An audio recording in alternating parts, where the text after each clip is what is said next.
Hello, everybody, and welcome to the latest edition of Isolation Interviews. It feels like we've been doing these for about 20 years, doesn't it? But actually, it's only about 3 months.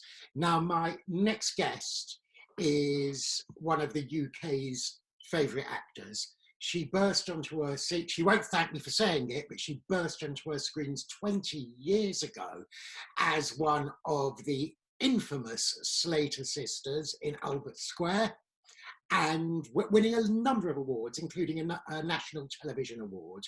Since then, she has seldom been off our screens.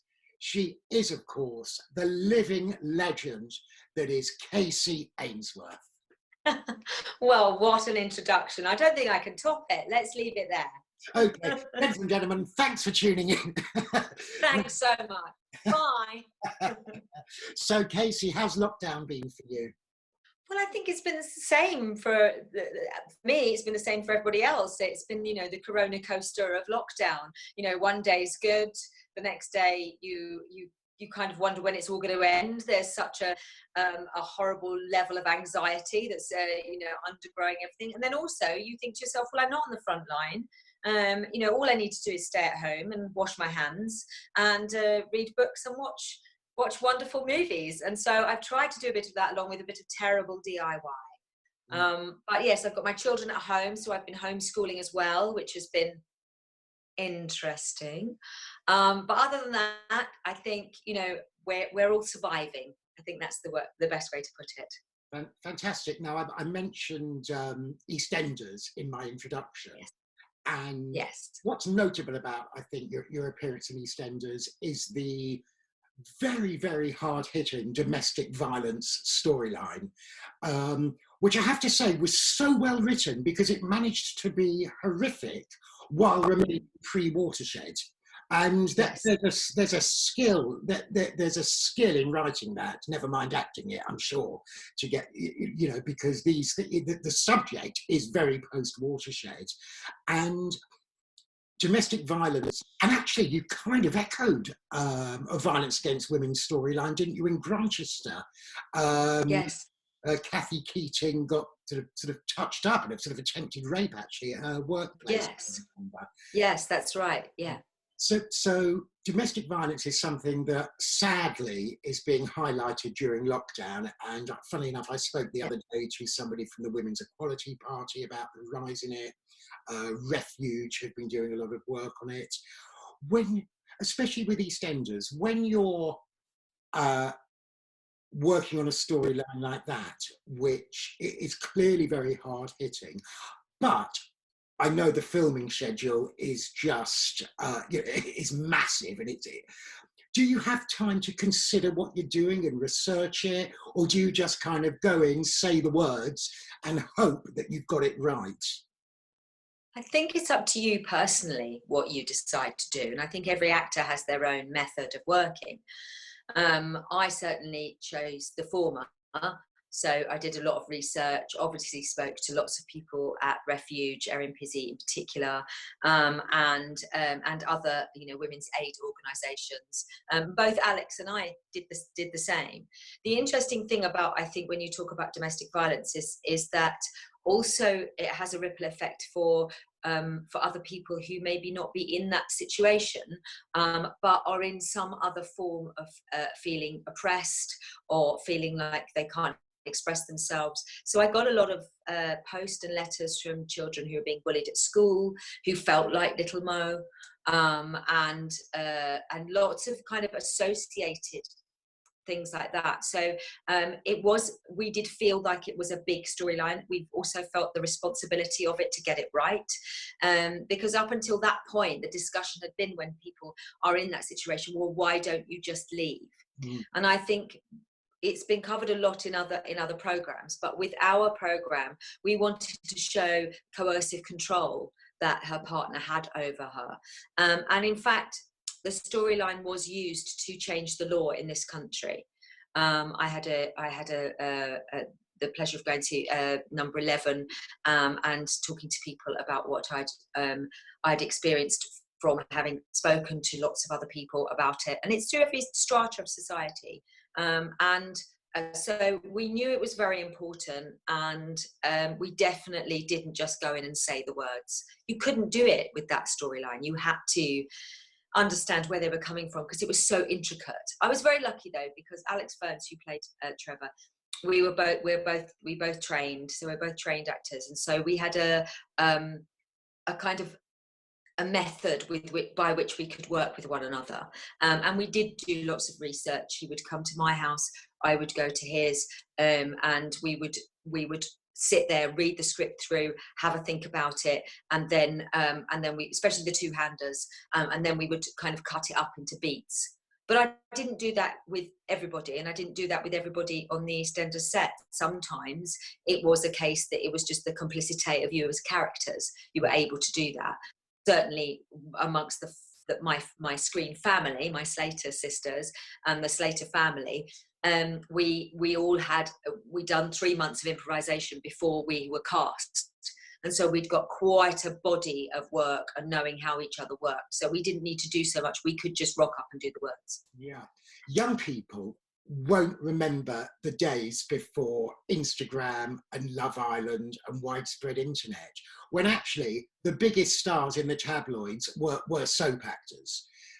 Now, I know you worked before EastEnders, but that overnight success of going out of your front door and being recognised and paps and stuff like that, and you're still young, but you're an even younger woman then. What is that actually like to have this? It's only a soap that can deliver that kind of sort of change in the way you're perceived overnight. What's that actually like to live through? Well, you're quite right. That's exactly what it was. We were the reality stars of the day. We were the tabloid fodder. And so, yeah, it was absolutely crazy. It was a crazy experience. And as with all experiences like that, there are good things and there are bad things about it. I learned a lot. I learned a lot about privacy. I learned a lot about what you should do and what you shouldn't do. And also, because it was a complete left turn for me in terms of career. I just finished, I'd come out of the National and I'd gone into a Mike Leigh movie, and then suddenly I'm in a soap. So it was a completely opposite end of the industry that I'd kind of suddenly entered into. But I wanted to do it because A, I loved the storyline, and B, when we were doing our improvisations, I wanted to be part of the family. Because before the Slater sisters arrived on EastEnders, and remember this is back in 2000, generally the families consisted of two brothers. It was the two brothers were the leads of the family, and then everybody else kind of spilled off against them. And John York and Tony Jordan and Julia Crampsey wanted to do something really different by bringing 4 women as the leads of a new family. Now, I say that really slowly because it was so unusual for women to be in the forefront and to be especially at the forefront of a family. You might have a matriarch, but the rest of the family, it always revolved around how good looking the brothers were, and their love life. And so they did something very, very amazing and brought in 4 women and said, this is our new family. And in 2000, honestly, it just didn't happen. So there was so many reasons why I wanted to get involved with that family, because it was groundbreaking in lots of different ways. And with all the storylines that some of them we'd started in the improvs, but I knew that there would be a really big splash because of that. And we broke the norm. And it was great fun, and that's why I wanted to do it. That's why I changed tack, as it were, and went into some continuing drama. And I had a ball. I really enjoyed it. It was an incredible experience. Yeah, it must have been. And of course, you've had you do all sorts of different things now. Now, what's it like being referred to by one of our most prestigious theatre critics as outstanding, Kacey Ainsworth? I guess you're talking about Sweeney Todd, and playing Mr. Bennett. Yes, it was a big thrill. I didn't know that he was actually in the audience at the time, and it was actually a preview, so it was a very early, because we were in Liverpool, we were at the Liverpool Everyman doing it, and the production again was really very different. and the way I approached the character was different to how Mrs. Lovett is normally played.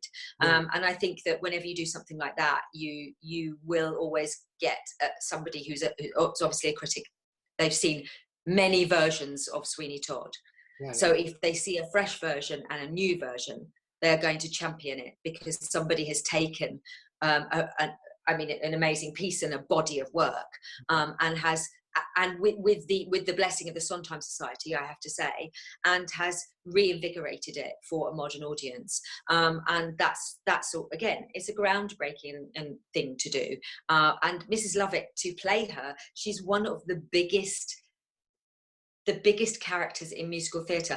I know that Sondheim said to Angela Lansbury that he wanted to write a song for her where she couldn't take a breath. Yeah. And because she had such skill at musical theatre, he wanted to really give her this really meaty challenge. And in fact, there's not one song, but there's two songs where it is almost impossible to breathe throughout them. And it's a challenge just to get that physically in your body. And also then you've got sometimes very complicated score. And then you've got to put something else on top of that, which is the acting. So it was an amazing experience. And I do hope in the world when we're back to normal and theatres can happen again, there was lots of talk about us doing it again because it was so groundbreaking. And actually coming to St Anne's in New York, we were talking about that too. So yes, fingers crossed, hopefully I get to be Mrs. Lovett again, which would be wonderful. Are you more selective now about where you buy your meat pies? I know there's a few people I think we'd all like to chop up and put in our meat pies at the moment, but yes, indeed, it did put me off. It put me off. Yeah, definitely put us all off meat pies for a while. I kind of wish I hadn't asked that question, but we'll leave it in. Yeah. We'll leave it in. All right, we'll see. Do you mind if I slurp my tea whilst we're... Absolutely, as long as you don't mind if I vape. Now, I know you're very involved in an autism charity. Can you tell us a little bit about that? Yes, of course I can. I've talked quite a lot about autism. My son was diagnosed, well, they first thought he had autism when he was 3.5, and then he was formally diagnosed when he was 6.5, at which point my partner went for diagnosis and was diagnosed at 45. So yes, we suddenly had a whole family of people who had been living in a world that's not designed for them, and it was very interesting. It set off lots of light bulbs in certainly my partner's life and our lives, and so therefore I felt like I needed to get involved in some charities to help other people who may be in that situation, and also to help raise awareness and money and all of those things you get involved in charities for. So I first of all, I started helping a very local charity called Advance, who had helped me where I live in Hertfordshire. And basically what they do is they run workshops for parents and carers of people who've had recent diagnosis of autism or ADHD or Asperger's or any ASC or ASD, any of those things, any of those spectrum disorders, and however you wish to categorize them. And so I started working with them, which was brilliant, and they were extremely helpful to me. And then Anna Kennedy online got in touch and said, look, we're a kind of not worldwide. Well, yeah, they are worldwide, growing charity, very prevalent in England. And they said, would you come on board and be a patron for us too? And so I did. And since then I've been to so many events that Anna organises, brilliant events, Autism Got Talent, road shows, theatre shows, showcases, showcase performances, people who've been scholars, and people who do stuff online as well to talk to other people about autism. So I think it's really important that we understand that if you meet someone with autism, you've met one person with autism. Everyone is different. Everyone has different stresses and abilities. For my part, I wanted people with autism to understand their strengths rather than what they couldn't do. More about what they could do and the way their brain can adapt itself to certain situations that a neurotypical brain like myself can't. And so they have an advantage. And so to look at where your advantage is when you have a condition like autism. So obviously there's scales. So if you're non-verbal and if you are not able to communicate in the regular way of doing things, i.e. speaking, then there are other challenges. But I think it's really important to understand that there is a big range and there is a big spectrum, and it can be very challenging if you're on the non-verbal side of the spectrum. So there's lots that needs to be done. But my thought has always been, I'm trying to get you to enter my world. Well, why don't I enter yours? And I find it's really rewarding to do that, because you're then not trying to get people who find it difficult to live in this world into, square pegs and round holes. Yeah. You're actually going, well, you do what you want to do, see how you want to be, and communicate in the way that you want to. And it is incredibly rewarding to be around people who think in a different way. Yeah. And as a creative myself, it's an amazing thing. Sure. Yeah. I cannot think of a more uplifting and inspirational way to wind this up. So it only remains to say to the delightful and really beautiful ladies and gentlemen. Oh, bless you. And Kacey Ainsworth, thank you so much for joining us. My pleasure. Tune into Grantchester on the other side of the pond if you're around. We're on PBS Masterpiece for the next 6-8 weeks, I think. Yeah, watch it, American friends. It's a really good show. Take it easy. Brilliant. Cheers. Lovely to meet you anyway, virtually.